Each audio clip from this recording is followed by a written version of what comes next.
En décembre 88, l'Arménie a été ravagée par un effroyable tremblement de terre, créant un grand nombre de victimes, et dont certaines avaient besoin de dialyse. Or, la dialyse était inconnue en Arménie, et la société médicale a lancé un appel à l'aide internationale. Et c'est à la suite de cette demande que j'ai été contacté par le président de la Société suisse de maladies rénales pour mettre sur pied une équipe d'intervention de dialyse qui parte avec un service clé en main.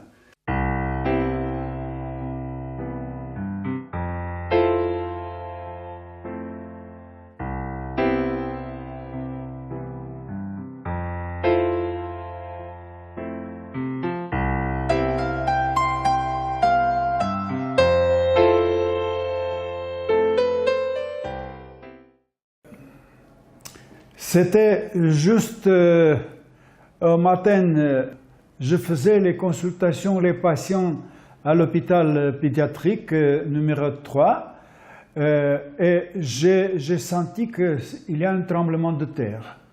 Mais à ce moment-là, personne ne savait pas qu'est-ce qui se passe. Parce que le bâtiment où je travaillais, c'était 9 étages et il est tremblait, était dangereux. Madame, Monsieur, bonsoir. Combien sont-ils ensevelis sous les décombres, respirant peut-être encore dans ces petites villes du nord de l'Arménie soviétique, ravagées hier par un terrible tremblement de terre? L'ampleur de la catastrophe est telle qu'il est impossible pour le moment d'évaluer le nombre de morts, mais ils se compteront sans doute par dizaines de milliers. Et juste dans quelques temps, on a appris que c'était très grave tremblement de terre à Spitak et Gyumri.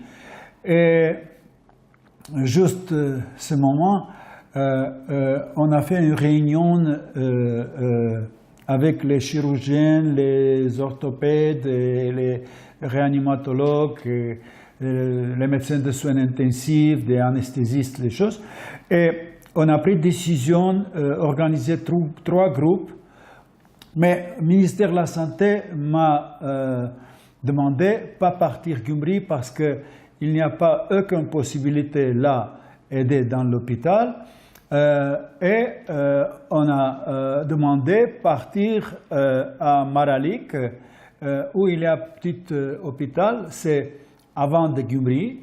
Alors, quand je suis arrivé à Maralik, j'ai vu que c'était terrible. Bien sûr, beaucoup de patients blessés. Et, en même temps, on pouvait seulement donner aide urgente et envoyer en Yerevan. Alors, matin, je suis rentré à l'hôpital. Et je peux vous dire, moi je restais 21 jours à l'hôpital. Et je ne pouvais pas même aller à la maison pour changer des habits, les choses. Alors je restais à l'hôpital. Nous avions plusieurs problèmes, bien sûr, parce que c'était énorme quantité de patients et l'enfant blessé. Et chez nous étions un hôpital pédiatrique et pour ça. Mais la chose qu'on a appris, nous ne pouvions pas sauver les enfants qui avaient crash syndrome et à cause de crash syndrome qui avaient insuffisance rénale aiguë. Et on a perdu les enfants à cause qu'on n'avait pas dialyse en Arménie. Et à ce moment-là, j'ai appris que il y a un médecin de Suisse qui est arrivé et qui veut rencontrer avec moi. Il a dit que lui, il est docteur Bernard, Jean-Pierre Bernard, et que Société Néphrologie de Suisse, on a pris décision d'envoyer lui en Arménie avec une infirmière, Teresa Rondet. Voilà, 28 ans, on était ici, il y a 28 ans. À l'arrivée à l'aéroport de Erevan, il y avait un énorme chambardement. Il y avait tellement d'avions de secours qui atterrissaient venant du monde entier que les avions n'arrivaient même pas à aller sur le tarmac. Ils devaient débarquer sur la piste. On avait prévu 2 ou 3 autres infirmières, mais l'Union soviétique ne nous a pas accordé les visas pour autant de monde. Et on a juste pu s'assurer la collaboration d'un technicien de dialyse de l'hôpital de Lille-à-Berne. Et nous avons dû, comment dire, déballer nos affaires de cet avion avec des soldats russes et arméniens, mais surtout des Russes qui nous ont aidés comment dire, à décharger. À tout décharger notre matériel. Hein. Tu te souviens de ça? Oui. Ils avaient des Kalachnikov là pour surveiller l'aéroport, mais à un moment donné, ils ont basculé leur Kalachnikov dans le dos et puis ils sont mis à nous aider à vider l'avion qui nous avait acheminé avec tout notre matériel. Eh ben, on s'est retrouvés dans un hôpital pour des enfants, alors que j'avais dit tout en dialyse, mais pas des enfants. Et cet hôpital était complètement délabré, alors qu'il n'avait que 5 ans d'âge. Il était vraiment à bout de souffle. Et puis d'abord, il a fallu installer une pièce pour pouvoir dialyser, parce que c'était vraiment délabré, quoi. Donc Dr Ara, il connaissait rien en dialyse, mais il était urologue, chef médecin de l'hôpital. Et il nous a logés dans sa physiothérapie. Il y avait 3 lits et on a pu s'installer là avec le technicien qui était avec nous, tous dans la même chambre. Nous étions bien sûr très heureux parce qu'on avait besoin de ça et on a commencé à aider les enfants. Il n'y avait évidemment aucun équipement de dialyse, c'était le motif de l'appel qui avait été lancé. Le pays disposait pour 3,5 millions d'habitants de 3 machines de dialyse qui étaient bien sûr réservées à la nomenclatura et en tout cas pas à la pédiatrie. Donc nous avions amené un centre de dialyse clé en main avec tout l'équipement, pas seulement les machines, mais le matériel de perfusion, les seringues, les solutions de rinçage, les filtres, enfin tout ce qui était nécessaire pour la dialyse a dû être amené. Notre premier patient, je m'en souviens très bien parce qu'il nous a causé beaucoup de soucis, était un garçon d'une dizaine d'années nommé Zorab, qui avait été écrasé dans son école dans la région de Gyumri et qui avait eu un écrasement des muscles des cuisses, tel point qu'il avait fallu faire des entailles pour libérer la pression et diminuer l'impact de ses conséquences sur le rein, puisque les reins étaient bloqués par la myoglobine dégagée par l'écrasement musculaire. Ara nous a tout de suite paru comme un homme absolument exceptionnel, avec d'une humanité, d'une disponibilité, d'un attachement aux enfants qu'il soignait, qui nous a beaucoup impressionnés, et le courant a très très vite passé entre lui et nous. La communication était relativement facile, il avait appris le français à l'école bien des années auparavant. Effectivement, la communication n'était pas simple du fait que je ne parle pas arménien, mais j'avais fait un petit lexique entre la traduction française-arménien. Je me suis débrouillée un peu avec ça, mais aussi les Arméniens et Arméniennes parlent facilement une deuxième langue, soit un peu l'anglais, soit un peu l'allemand. Et on s'est débrouillé comme ça.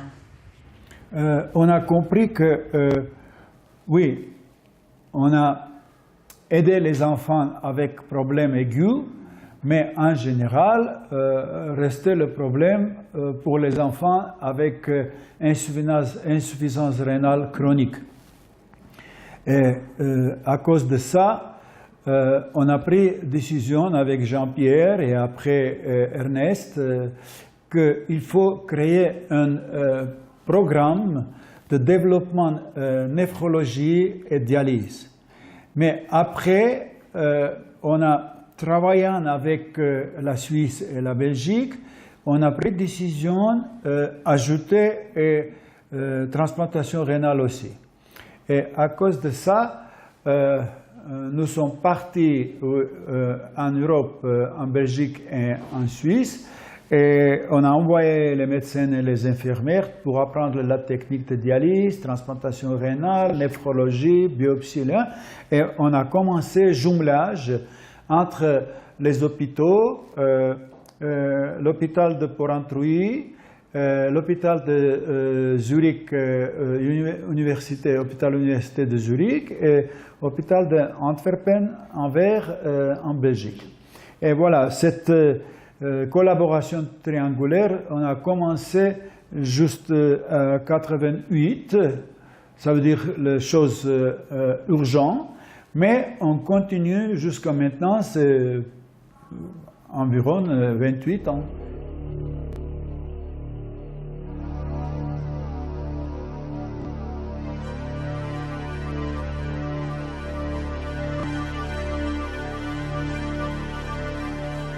À l'heure de la catastrophe, les enfants sont encore à l'école. Les mères sont à la maison et préparent le repas de midi. Quelques minutes plus tard, ils seront ensevelis sous les décombres.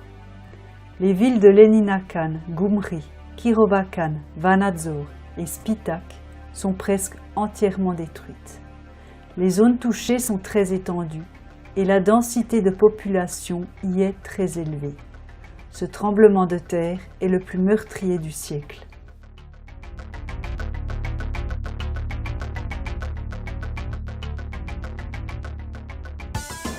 Une secousse de 6,9 sur l'échelle de Richter a ébranlé le nord-ouest de la République soviétique d'Arménie.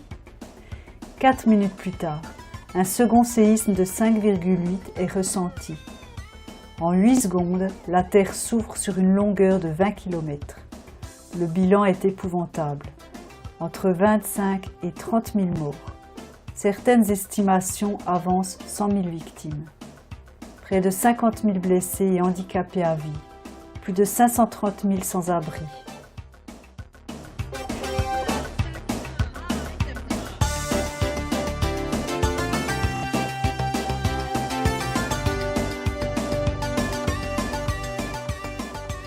Nous avons rencontré Ovzeb Khatchatrian, témoin du séisme.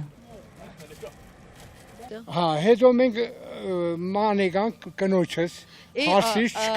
donc dans la poussière, on cherchait, moi j'ai cherché ma femme, les 3 frères, mon frère cherchait sa femme et sa fille, mais on n'a pas trouvé.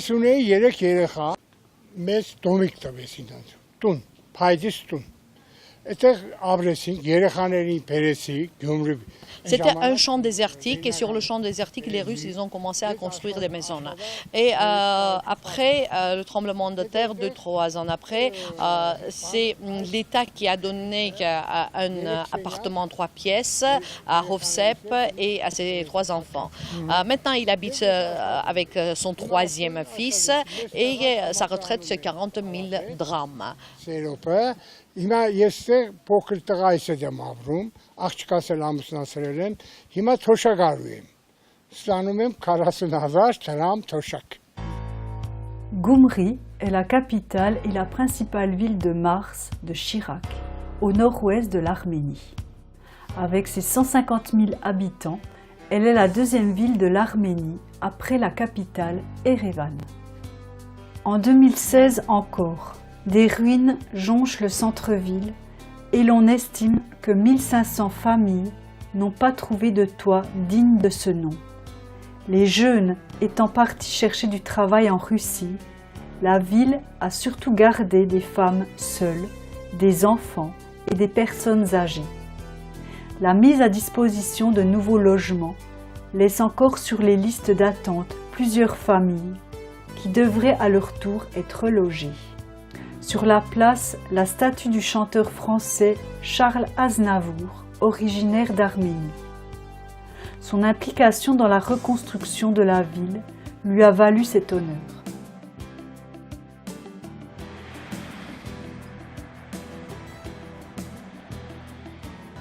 Ici, les restes et ruines de l'ancienne demeure de la police et sécurité du KGB au temps de l'Union soviétique. Puis, en 1988, ce bâtiment fut endommagé. On le restaure actuellement et il va devenir le centre culturel de Gyumri. Et on y ajoutera aussi un grand immeuble qui portera le nom de Hôtel de Paris. Le district de la vieille ville que nous venons de voir et que les habitants appellent par le nom d'origine de la ville Kumeiri, des 18e et 19e siècles, est un des seuls endroits du pays où il est possible de visiter une ville arménienne typique de cette époque.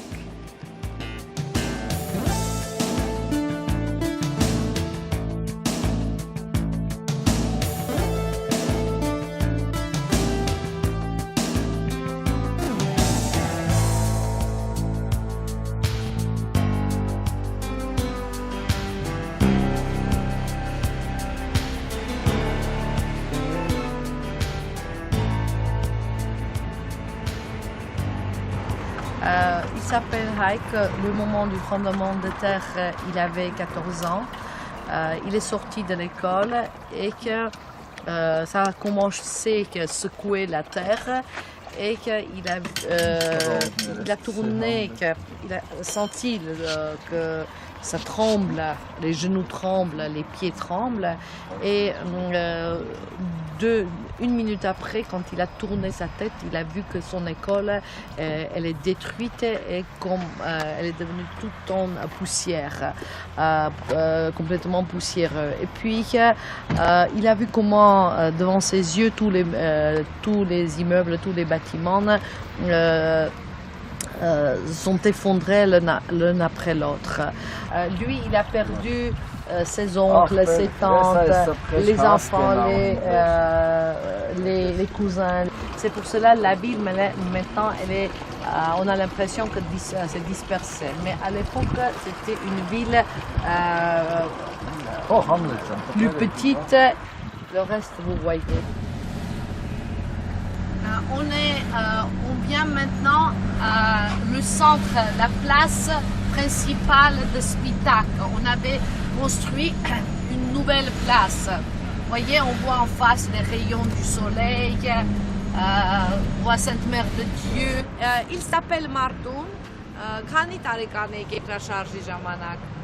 Երկրաշարժը եղել 78 թվին, ես 64 տարեկան եմ։ Aujourd'hui, il a 64 ans.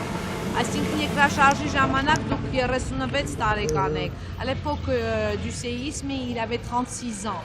Il travaillait dans une usine. L'usine, elle était détruite et il est resté au-dessous des pieds et que le pied, la jambe s'est cassé.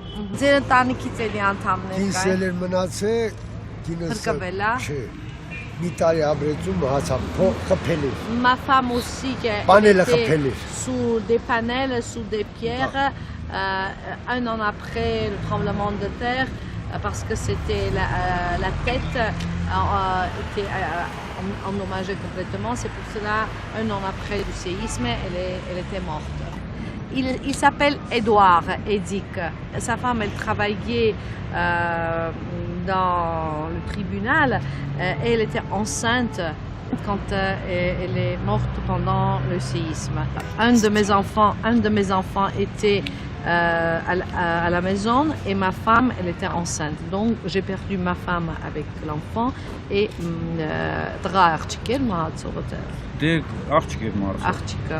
et ma fille qui était à la maison. Il s'est remarié et il a encore 2 enfants. Il y a aussi des secousses, ça arrive de temps en temps. Ça est devenu donc d'habitude parce que le plus difficile, on a surmonté. Plus d'un quart de siècle après, les cicatrices du tremblement de terre estompent. Spitak, épicentre du séisme, et bourgade martyre, a un nouveau centre-ville, qu'importe. Autour de la place centrale, les boutiques ont à nouveau pignon sur rue. Dans cette région parcourue par la faille qui court de l'Inde à la Turquie, toutes les horloges se sont arrêtées à 11h41. Le sol marqué à tout jamais par de cicatrices indélébiles, la région entière se relève et se redresse peu à peu. Grâce à l'aide internationale, des cités et lotissements sont reconstruits.